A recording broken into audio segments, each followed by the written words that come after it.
Tentokrát vzal Láďa Lůďu do Beskyt na běžky, jedou jeho nobl vozem, aby nešli pěšky. Lůďa teple oblečen je proti sněhu mrazu, Láďa volí vybavení z dob běžeckého svazu.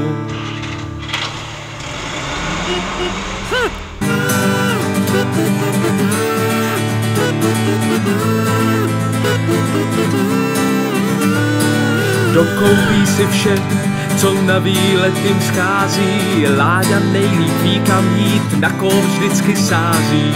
Prohlédnou si město Štramberk, tam, kde trůba stojí. Při pohledu na krajinu srdce se hned zhojí. Beskydy, to kraj je krásný, zvláště když tu sněží. Láďa s Lůďou mají pocit, že svět u nohou jim leží. Beskydy, to kraj je krásný, zimně plný sněhu. Máš-li chuť, tak obuj běžky, dej se hned do běhu.